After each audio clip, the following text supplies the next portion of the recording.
ओम शांति। साकार मुरली 14 अक्टूबर 2021।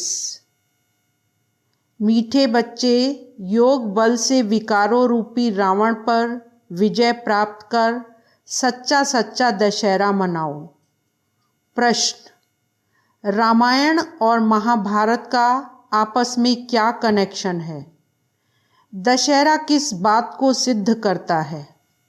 उत्तर: दशहरा होना माना रावण खत्म होना और सीताओं को छुटकारा मिलना। लेकिन दशहरा मनाने से तो रावण से छुटकारा मिलता नहीं। जब महाभारत होता है तब सब सीताओं को छुटकारा मिल जाता है। महाभारत लड़ाई से रावण राज्य खत्म होता है, तो रामायण, महाभारत और गीता का आपस में बहुत गहरा कनेक्शन है। गीत: महफिल में जल उठी शमा। ओम शांति। बाप फरमाते हैं कि तुम हो ब्राह्मण संप्रदाय, तुमको अब दैवी संप्रदाय नहीं कह सकते। तुम अब हो ब्राह्मण संप्रदाय, पीछे दैवी संप्रदाय बनने वाले हो। यह जो रामायण है, आज दशहरे पर जैसे इनका रामायण पूरा होने वाला है, परंतु पूरा होता नहीं। अगर रावण मरता है तो रामायण की कथा पूरी होनी चाहिए, परंतु होती नहीं है। छुटकारा होता है महाभारत से। अब यह भी समझने की बातें हैं, रामायण क्या है और महाभारत क्या है। दुनिया तो इन बातों को जानती नहीं। रामायण और महाभारत दोनों का कनेक्शन है। महाभारत लड़ाई से रावण राज्य खत्म होता है। फिर ये दशहरा आदि मनाने का ही नहीं है। गीता अथवा महाभारत भी है। रावण राज्य को खत्म करने वाले। अभी तो टाइम है, तैयारी भी हो रही है। वह है हिंसक, तुम्हारी है अहिंसक। तुम्हारी है गीता। तुम गीता का ज्ञान सुनते हो, उससे क्या होने का है? रावण राज्य खलास होने का है। वह भल रावण को मारते हैं, परंतु राम राज्य तो होता नहीं। अब रामायण और महाभारत है ना, तो महाभारत है रावण को खलास करने के लिए। ये बड़ी गुह्य समझने की बातें हैं, इसमें विशाल बुद्धि चाहिए। बाप समझाते हैं महाभारत लड़ाई से रावण राज्य खत्म होता है। ऐसे नहीं कि सिर्फ रावण को मारने से रावण राज्य खत्म हो जाता है। उसके लिए तो संगम चाहिए। अब संगम है। अब तुम तैयारी कर रहे हो रावण पर विजय पाने की। इसमें ज्ञान के अस्त्र शस्त्र चाहिए। वह नहीं जैसे दिखाते हैं रावण और राम की युद्ध हुई। यह शास्त्र सब हैं भक्ति मार्ग के। अभी तुम रावण राज्य पर विजय पाते हो योग बल से। यह हो गई गुप्त बात।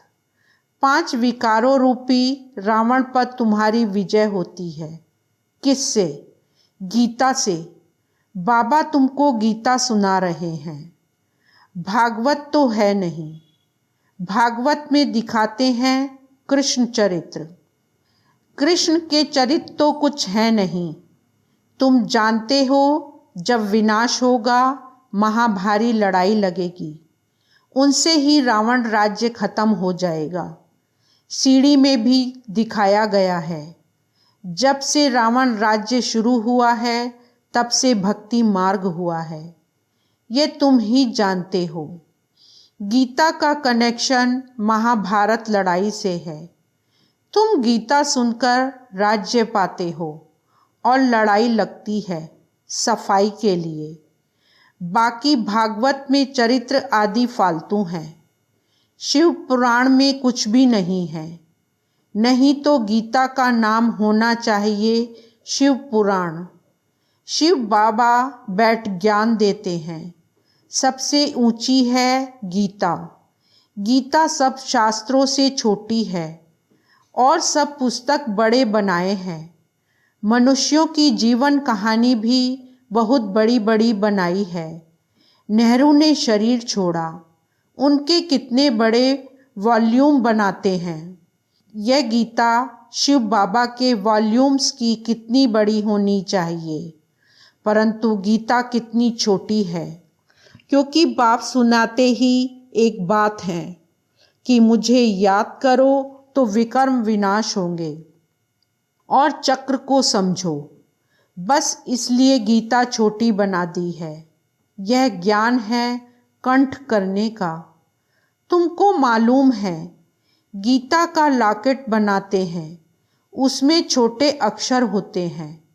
अब बाबा भी तुम्हारे गले में लॉकेट पहनाते हैं, त्रिमूर्ति और राजाई का। बाबा कहते हैं गीता है 2 अक्षर, अलफ और बे। यह है गुप्त मंत्र का लॉकेट, मन मना भव। मुझे याद करो तो विकर्म विनाश होंगे। तुम्हारा काम है योग बल से विजय पाना। फिर तुम्हारे लिए सफाई भी चाहिए। बाप समझाते हैं कि तुम्हारे योग बल से ही रावण राज्य का विनाश होना है। रावण राज्य कब शुरू हुआ है यह भी जानते नहीं।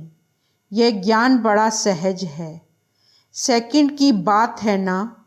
84 जन्मों की सीढ़ी में भी इतने इतने जन्म लिए हैं। कितना सहज है। बाप है ज्ञान का सागर, ज्ञान सुनाते ही आते हैं। तुम सब मुरली के कागज इकट्ठे करो तो ढेर हो जाएं। बाप डिटेल में समझाते हैं। नट शैल में तो कहते हैं अलफ को याद करो, बस बाकी टाइम किसमें लगाते हैं। तुम्हारे सिर पर पापों का बोझा बहुत है, वे याद से ही उतरना है। इसमें मेहनत लगती है, घड़ी घड़ी तुम भूल जाते हो। तुम बाबा को याद करते रहो तो कभी विघ्न नहीं पड़ेंगे। देह अभिमानी बनने से विघ्न पड़ते हैं। देही अभिमानी बनते हो अंत में, फिर आधा कल्प कुछ विघ्न नहीं पड़ता। ये कितनी गुह्य बातें हैं समझने की। शुरू से लेकर कितना सुनाते आए हैं, फिर भी कहते हैं सिर्फ अलफ बे को याद करो बस। झाड़ का है विस्तार, बीज तो छोटे से छोटा होता है, झाड़ कितना बड़ा निकलता है। आज दशहरा है ना। अब बाबा समझाते हैं रामायण का महाभारत से क्या संबंध है। रामायण तो भक्ति मार्ग का है, आधा कल्प से चला आता है। गोया अब रावण राज्य चल रहा है, फिर महाभारत आएगा तो रावण राज्य खत्म हो, राम राज्य शुरू हो जाएगा। रामायण और महाभारत में क्या फर्क है। राम राज्य की स्थापना और रावण राज्य का विनाश होने का है। गीता सुनकर तुम विश्व का मालिक बनने लायक बनते हो। गीता और महाभारत भी है अभी के लिए, रावण राज्य खत्म होने के लिए। बाकी उन्होंने जो लड़ाई दिखाई है वह रॉन्ग है। लड़ाई है 5 विकारों पर जीत पाने की। तुमको बाप गीता के 2 अक्षर सुनाते हैं, मन मना भव मध्याजी भव। गीता के शुरू में और अंत में यह 2 अक्षर आते हैं। बच्चे समझते हैं बरोबर गीता का एपिसोड चल रहा है, परंतु किसको कहेंगे तो कहेंगे कृष्ण कहाँ है। बाबा की समझानी और भक्ति मार्ग के शास्त्रों में कितना फर्क है ये कोई नहीं जानता कि यह रामायण क्या है, महाभारत क्या है। महाभारत लड़ाई के बाद ही स्वर्ग के द्वार खुलते हैं, परंतु मनुष्य यह समझेंगे नहीं। इसलिए तुम परिचय ही बाप का दो। बाप कहते हैं मामे कम याद करो, यह बाप सारी दुनिया के लिए कहते हैं। एक गीता को ही खंडन किया है। गीता का सभी भाषाओं में प्रचार है। तुम्हारे राज्य में भाषा ही एक होगी। वहाँ कोई शास्त्र पुस्तक आदि नहीं होगा। वहाँ भक्ति मार्ग की कोई बात नहीं रहती।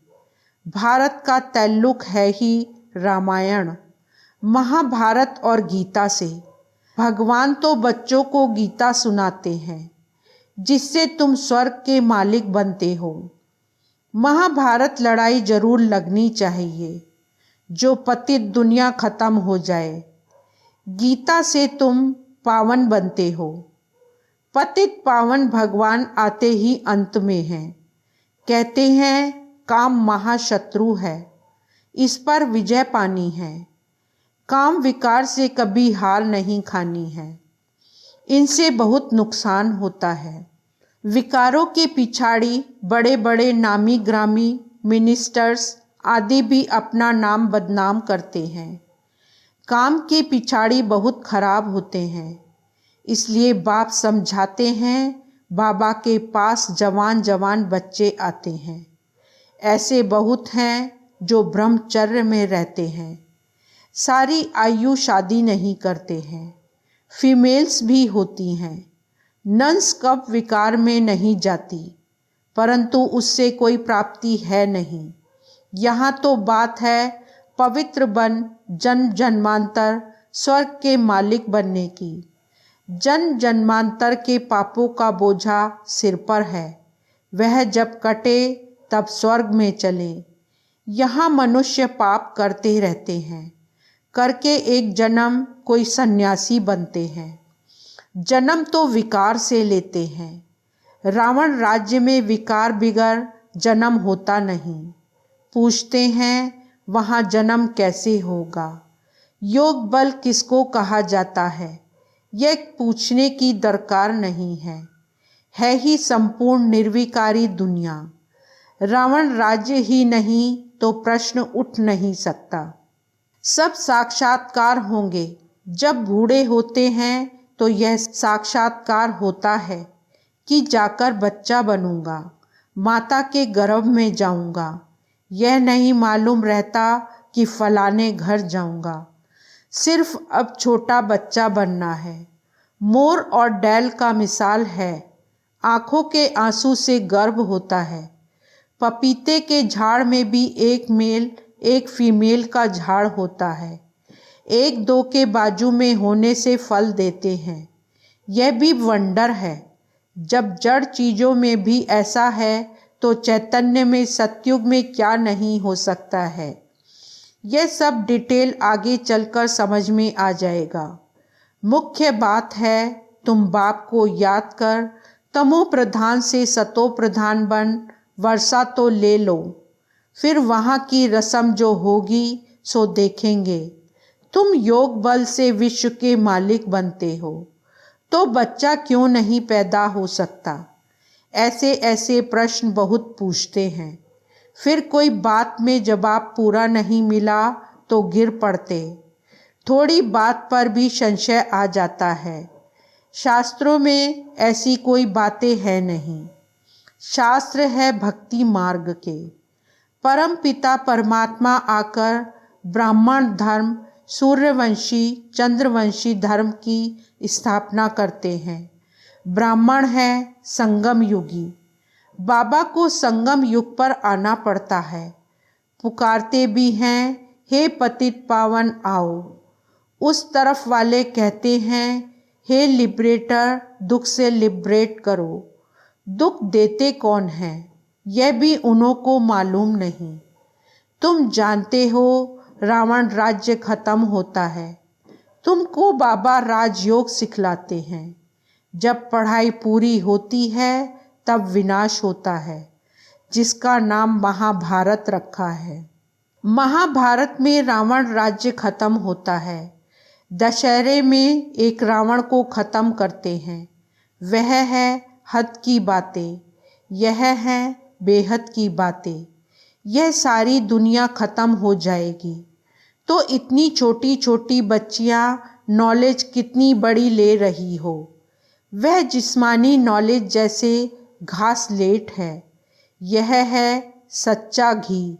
तो रात दिन का फर्क है ना। रावण राज्य में तुमको घासलेट खाना पड़ता है। आगे इतना सस्ता सच्चा घी मिलता था, फिर महंगा हो गया तो घासलेट तेल खाना पड़ा। यह गैस बिजली आदि पहले कुछ भी नहीं था। थोड़े ही वर्षों में कितना फर्क पड़ा है। अभी तुम जानते हो सब खत्म होने वाला है। शिव बाबा हमें लक्ष्मी नारायण जैसा बनने लिए पढ़ा रहे हैं। यह नशा इस बाबा को तो बहुत रहता है। बच्चों को माया भुला देती है। जब कहते हैं हम बाबा से वर्षा लेने आए हैं, तो वह नशा क्यों नहीं चढ़ता। स्वीट होम, स्वीट राजधानी भूल जाती है। बाबा जानते हैं जो हड्डी सर्विस करते हैं वही महाराज कुमार बनेंगे। तुमको यह नशा क्यों नहीं रहता है? क्योंकि याद में नहीं रहते हैं, सर्विस में पूरा तत्पर नहीं रहते हैं। कभी तो सर्विस में उछल पड़ते, कभी ठंडे हो जाते। यह हर एक अपने से पूछो। ऐसा होता है ना। कभी कभी भूलें भी हो जाती हैं। इसलिए बाबा समझाते हैं जबान बड़ी मीठी चाहिए। सबको राजी करना है, किसको आवेश ना आए। बाप कितना प्यार का सागर है। अब गौ कोस बंद कराने के लिए कितना माथा मारते हैं। बाबा कहते हैं सबसे बड़ा कोस है काम कटारी चलाना। पहले तो वह बंद करो, बाकी वह कोई बंद होने का नहीं है। कितना माथा मारते हैं। यह काम कटारी दोनों को नहीं चलाना चाहिए। कहाँ मनुष्यों की बात, कहाँ बाप की बात। जो काम विकार को जीतेंगे वही पवित्र दुनिया का मालिक बनेंगे। अच्छा, मीठे मीठे सिकीलदे बच्चों प्रति माता पिता बाप दादा का याद प्यार और गुड मॉर्निंग। रूहानी बाप की रूहानी बच्चों को नमस्ते। रूहानी बच्चों की रूहानी बाप को नमस्ते। धारणा के लिए मुख्य सार। फर्स्ट पॉइंट, बाप समान प्यार का सागर बनना है। कभी भी आवेश में नहीं आना है। अपनी जबान बड़ी मीठी रखनी है। सबको राजी करना है। सेकंड पॉइंट, हड्डी सर्विस करनी है।